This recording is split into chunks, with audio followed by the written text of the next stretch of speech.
Inaalis ko nga yung linoleum ng kapatid ko dahil papalitan ko ng vinyl. Iyon lang ang hirap dito, mare, dahil matrabahong ikabit. Ring at kuhang-kuha niya yung pika ko dahil napapagod na ako. Tumulong naman siya na maglampaso ng sahig na para bang siya si Cinderella na pinagmamalupitan ng stepmom. Umorder nga ako ng vinyl para ikabit sa bahay ng kapatid ko. Para naman mas gumanda yung bahay niya kahit palaging binabaha. Ring at napakarami kong parcel na para bang kasosyo ko ng siapi. Tanong ko lang, mare, may nakukulong ba sa Spay Later? Binakba ko nga yung linoleum ng kapatid ko sa hindi ko malamang dahilan. Tagpi-tagpi kasi yung kabit ko, sumasakit lang yung mata ko. Kaya naman tinabi ko na lang para maikabit namin sa lamesa. Oo, mare, maraming pakinabang yan. Yung kapatid ko lang naman ang wala kaya lumayas na sa bahay. Mare, umiiwas lang sa hugasin yan kaya bumukod. Binakba ko nga yung wallpaper dahil tagpi-tagpi din yung kabit ko. Pero yung konti lang na to dahil kabod siyang bumuka. Ayan tayo para kang yung kakilala ko. Nainom lang ng konti, kabod na lang bumuka. Well, allergic lang siguro talaga siya sa alak, kaya nagwa-wide open yung hita niya. Masyado lang talaga akong judger.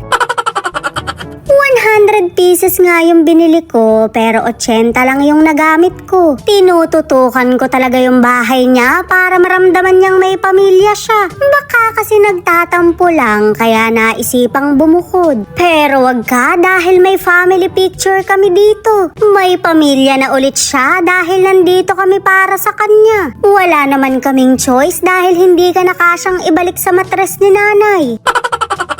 Bago nga kami magkabit, naglampaso muna siya ng sahig. Shoot, mare, mas lalo lang yatang dumumi. San mo ba pinulot yung basahan mo? Mas malinis pa yung pinagpunjahan ko. Ganap na ganap talaga siya, parang Cinderella ang atake. Yung tipong pinagmamalupitan ng stepmom pero may mga kaibigang daga.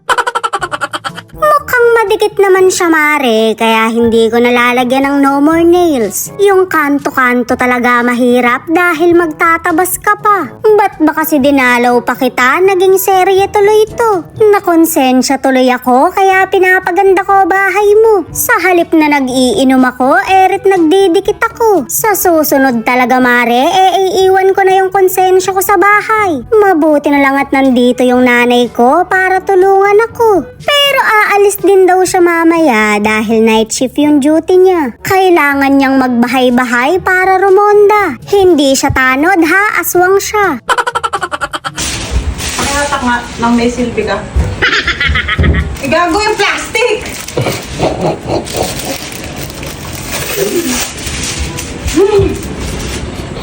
Shoot, mare, mukha akong kinawawa dito. Well, okay lang naman dahil paganda na ng paganda yung bahay ng kapatid ko. Pinagsabihan ko nga siya na ingatan niya yung mga ginagawa dito. Mas masarap kasing tumulong, mare, kung nakikita mong iniingatan yung effort mo. Hindi na pera pinag-uusapan dito, kundi yung pagod na. Yung oras na nilaan ko at yung ganda ko. Ay, sorry, mare, wala palang ganda.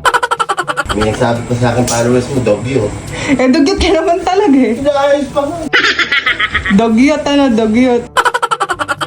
Nyuljulin na, mare, pero nagsusumbong pa sa akin. Akala naman niya kakampihan ko siya. Well, kumakampi naman ako kapag kinakawawa yung mga kapatid ko. Lalo na tama sila, lalabas yung pagkaaswang ko. Pero dugyot lang naman yung sinabi, hindi mo naman ikatetegi yun.